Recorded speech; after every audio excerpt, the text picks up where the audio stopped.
나는 전능하신 아버지 하나님 천지의 창조주를 믿습니다. 나는 그의 유일하신 아들 우리 주 예수 그리스도를 믿습니다. 그는 성령으로 잉태되어 동정녀 마리아에게서 나시고 본디오 빌라도에게 고난을 받아 십자가 못 박혀 죽으시고 장사된 지 사흘 만에 죽은 자 가운데서 다시 살아나셨으며 하늘에 오르셔 전능하신 아버지 하나님 우편에 앉아 계시다가 거기로부터 살아있는 자와 죽은 자를 심판하러 오십니다.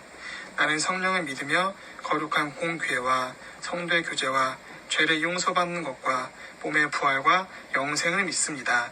아멘.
이 일을 생각할 때에 주의 사자가 현몽하여 이르되 다윗의 자손 요셉아 내 아내 마리아 데려오기를 무서워하지 말라.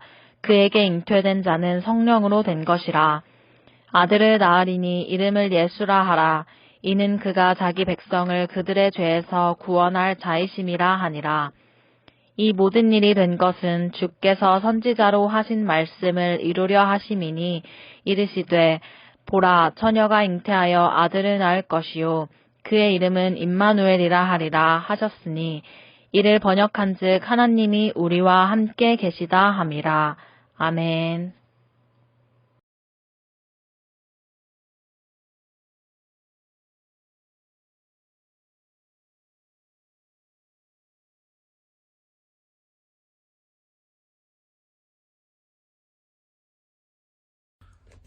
여러분 반갑습니다. 오늘 말씀의 제목은 예수님의 이름 임마누엘입니다. 오늘 말씀을 들어가기 전에 한 가지 함께 고민해 보고자 합니다. 여러분, 함께 한다는 것 좋은 것일까요? 함께 한다는 것은 한편으로 기쁘고 행복한 것일 수도 있지만 반대로 짜증나고 귀찮고 정말 싫어서 거절하고 싶은 일일 수도 있습니다. 왜일까요? 함께 한다는 것의 밑바탕에는 근원에는 감정에 기초하기 때문입니다. 만약 여러분이 누군가를 짝사랑하고 있어요. 누군가를 너무 좋아하고 있어요. 그러면 그 사람과 함께하는 것, 만나고 그 사람과 연락하고 그 사람과 함께하는 것이 정말 행복하고 즐거운 일일 수 있습니다. 근데 여러분이 정말 싫어하는 사람이 있습니다. 더 나아가서 원수같이 여기는 사람도 있어요. 그런 사람이랑 함께한다고 상상하면 어떻겠습니까? 정말 싫겠죠. 너무너무 괴롭겠죠. 예전에 어떤 친구가 저한테, 목사님한테 상담을 한 적이 있어요. 그래서 왜 그러냐 물어보니까 학교 가기 싫다는 거예요. 왜? 물어보니까 자기 짝꿍이 너무너무 싫다는 거예요. 교실 문을 열면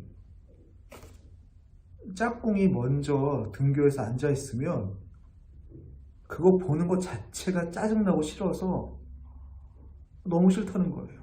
옆에서 공부하는데 짝꿍의 숨소리를 듣는 것도 너무 싫고 짜증나서 그냥 미치겠다는 거예요. 여러분, 그렇습니다. 내가 사랑하지 않고 내가 미워한다면 함께 한다는 것은 정말 곤욕일 수밖에 없죠. 여러분, 오늘 본문 말씀을 들여다보면 천사가 나타납니다. 누구에게 나타나냐면 예수님의 아버지인 요셉에게 등장합니다. 그런데 어떤 상황이냐면 자기랑 약혼한 마리아가 자기도 모르게 임신을 한 거예요.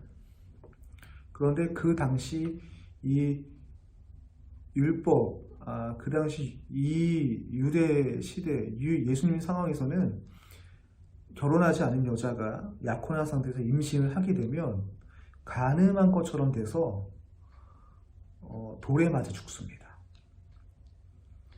그래서 요셉이 얼마나 마음이 안 좋겠어요. 그래서 마리아를 살리기 위해서 조용히 약혼한 것을 파혼하려 합니다. 그런 고민에 쌓여있을 때 천사가 나타난 거예요. 그러면서 요셉에게 예수님의 탄생에 대해서 이야기합니다. 그리고 두려워하던 요셉에게 천사는 예수님의 이름을 말하죠. 그 예수님의 이름이 무엇이냐면 오늘 마태복음 1장 23절 말씀을 제가 읽겠습니다. 보라, 처녀가 잉태하여 아들을 낳을 것이요 그의 이름을 임마누엘이라 하리라. 여러분, 임마누엘의 뜻은 히브리어인데요, 세 개의 단어가 합쳐진 단어입니다. 임 플러스 마누 플러스 엘. 임이란 뜻은 함께, 마누는 우리, 엘은 하나님이에요. 그러니까 합쳐보면 임마누엘, 함께 우리 하나님, 하나님이 우리와 함께 계시다라는 뜻입니다. 영어는 너무 쉬워요. God with us, 하나님이 우리와 함께 하신다. 하나님이 우리와 함께 하신다. 여러분, 이 말이 여러분 어떻게 와닿습니까? 어떤 사람은 하나님이 우리와 함께 하신다는 것에 대해서 너무 기쁘고 행복할 거예요. 하지만 어떤 사람들은 하나님이 나와 함께 하신다는 것에 대해서 아무런 반응이 없을 수도 있습니다. 그게 뭐라고 말할 수도 있어요. 그런데 여러분, 하나님이 우리와 함께 하신다는 이 의미는 정말 큰 놀라운 의미를 담고 있습니다. 하나님이 우리와 함께 하신다는 의미의 첫 번째는 무엇이냐면, 여러분, 죄 지은 자가 아니라 심판하실 분이 우리를 찾아오셨다는 거예요. 여러분 자세히 보세요. 창세기를 보면 아담과 이브가 죄를 짓죠. 하나님이 하지 말라는 일을 합니다. 선악과를 따먹고 그 죄로 인해서 하나님과 멀어졌습니다. 관계가 파괴됐어요. 여러분, 근데 여러분 친구랑 싸우잖아요. 아니면 부모님과 갈등이 있습니다. 그러면 갈등을 제공한 원인자가 사과하는 게 맞을까요? 아니면 피해자가 먼저 손 내미는 게 맞을까요? 누군가 내게 잘못을 했으면 그 관계가 다시 회복되기 위해서는 잘못한 사람이 나에게 와서 용서를 구하는 것이 맞지 않겠습니까? 그런 다음에 용서를 구하면 용서를 받아들이고 화해가 되는 거죠. 그런데 하나님과 우리 관계는 정반대입니다. 죄는 우리가 졌어요. 하나님은 그 죄에 대해서 심판하실 분이에요. 하나님과 관계가 회복되기 위해서는 우리가 먼저 하나님께 다가감이 맞아요. 하나님 죄송해요. 이런 죄를 지었어. 용서해 주세요. 라고 하나님께 용서를 구함이 맞음에도 불구하고 인간은 그렇게 하지 않았어요. 오히려 근데 반대로 심판하실 하나님이 우리를 찾아오셨다는 거예요. 죄를 구해야 할 우리가 아니라 심판하실 분이 우리에게 찾아오셔서 손 내밀고 계시다는 뜻입니다. 심판하실 분이 죄를 덮어두시고 우리를 찾아오셔서 다시금 사랑한다 말씀하고 계시다는 뜻이에요. 여러분, 두 번째는 어떤 뜻이냐면, 하나님은 어느 누구에게나 찾아오셨다는 뜻이에요. 놀라운 의미입니다. 하나님이 우리와 함께 계시다. 예수님이 찾아오신 이 의미가 얼마나 크냐면, 예수님은 우리의 환경과 상황과 우리의 계급, 우리의 경제적 능력, 우리의 스펙, 이런 걸 무시하시고 그냥 어느 누구에게나 찾아오셨다는 것입니다. 예수님 시대에 여러분 보면 나병 환자가 있죠. 나병 환자는 이 성 안에서 살 수가 없었어요. 그래서 성 밖에 나병 환자 촌이 있어서 거기만 살 수 있었습니다. 심지어는 나병 환자가 길 어귀나 시장에서 길을 걷다가 누군가 반대편에서 앞에 누군가 걸어오면 그 자리에 멈춰서서 나병 환자는 손을 들고 외쳐야 됐어요. 나는 나병 환자입니다. 나는 나병 환자입니다. 나는 나병 환자입니다. 나는 부정합니다. 나는 부정합니다. 나는 부정합니다. 왜 그러냐면 혹시 어떤 사람이 자기와 옷깃만 스쳐도 나의 부정한 것이 그 사람한테 옮을까봐, 전염될까봐 그렇게 손들고 외쳤다는 거예요. 나는 나병 환자입니다. 사람들은 나병 환자들을 하나님께 저주받아서 저런 병에 걸렸다고 생각했어요. 근데 여러분 보세요.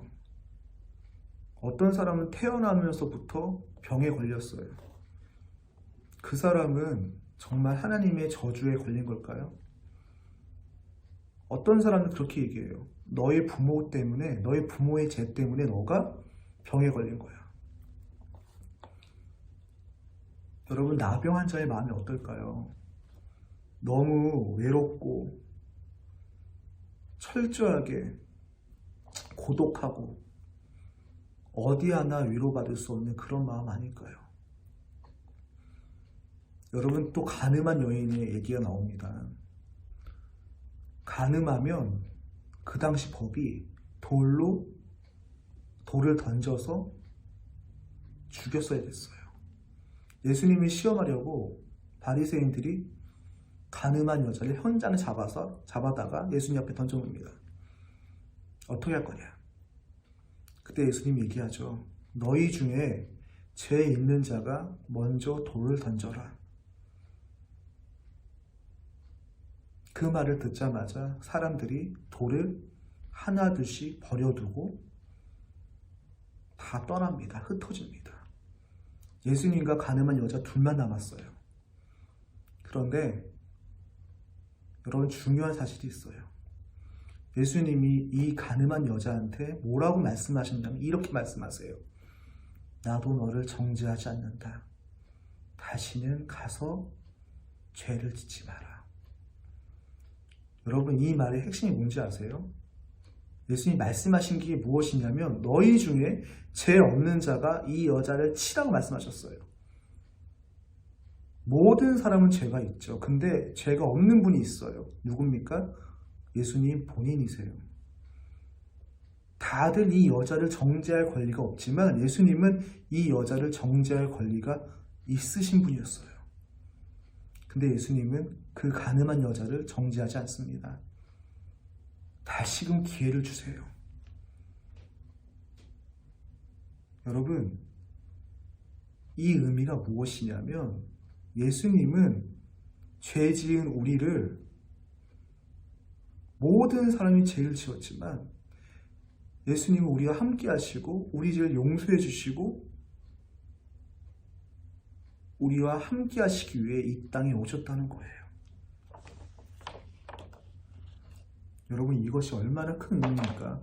큰 사랑입니까? 큰 은혜입니까? 나 같은 사람을 위해서 예수님이 그냥 오셨다는 거예요. 어떤 사람인, 우리는 여러분 그렇죠. 돈 많은 사람, 학벌이 좋은 사람, 어떤 권력을 가진 사람, 이 사람만 쓰임 받는다고 얘기를 해요.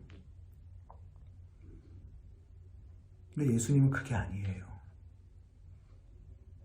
만약에 그런 사람들만 쓰임 받고 예수님이 함께 하신다 하면 저 같은 사람, 목사님 같은 사람은 어떻게 주님과 함께 할 수 있겠어요? 어떻게 목사님 같은 사람이 이렇게 설교할 수 있겠습니까? 예수님은 어느 누구에게나 평등하게, 공평하게 우리를 찾아오셨습니다. 여러분, 여기 생각해 볼 것이 있습니다. 예수님이 함께 하심을, 예수님이 찾아오심을 그럼에도 불구하고 은혜인지 모르고 느끼지도 못하고 깨닫지도 못하는 사람들이 있다는 것이죠. 예수님을 사랑하지 않으면 예수님이 함께 하심이 은혜인지 모릅니다. 예수님을 사랑하지 않으면 예수님이 나에게 찾아온 것이 이것이 얼마나 큰 기적인지 얼마나 큰 은혜인지 알 수 없습니다. 여러분, 예수님은 바리새인들 그리고 말씀을 가리키고 말씀을 보존하는 서기관들, 제사장들에게 독사의 새끼들이라고 비난과 분노하셨어요. 여러분, 근데 이 사람들은 정말로 우리가 볼 때는 외적으로는 정말 대단한 사람들이었습니다. 바리새인들은요, 매주 목요일날 금식을 했어요. 하루에 3번씩 시간에 딱딱 맞춰서 예루살렘 성전을 향해서 기도를 했어요. 하루에 1번씩 선행을 했습니다. 어려운 사람 돕기도 했어요. 어떻게든 말씀, 율법대로 살려고 노력한 사람들이에요. 우리들이 볼 때는 와, 대단하다, 정말 경건하다, 정말 거룩하다 이렇게 얘기할 수 있는데 예수님은 그게 아니라고 말씀하시는 거예요. 오히려 욕을 했어요. 독사의 자식들아. 왜일까요? 예수님이 보시기에 여러분 그 마음 가운데 하나님이 없기 때문이에요.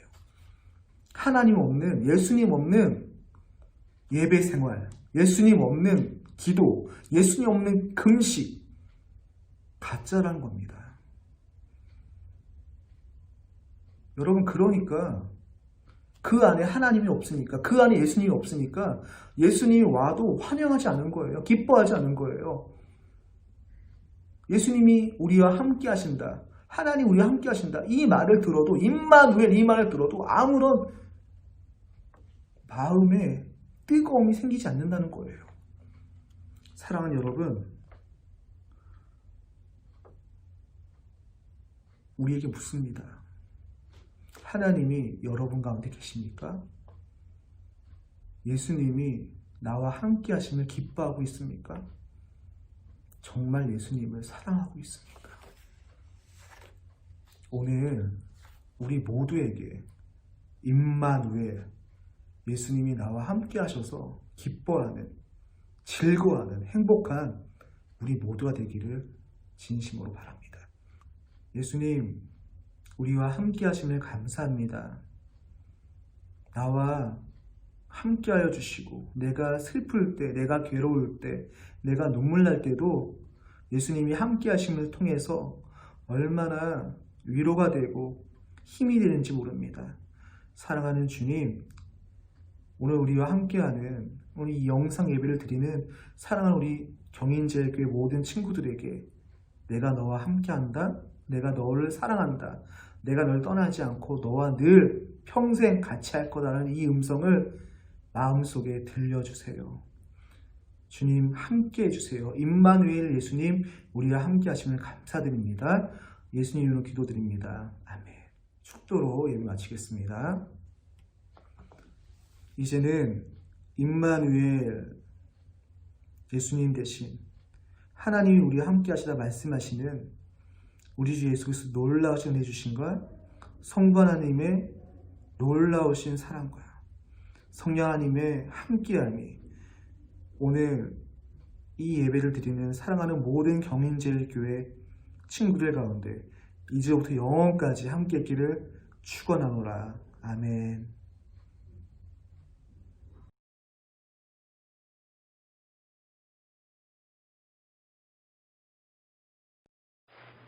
경인제일교회 중고등부 친구들을 예수님의 이름으로 사랑하며 축복합니다.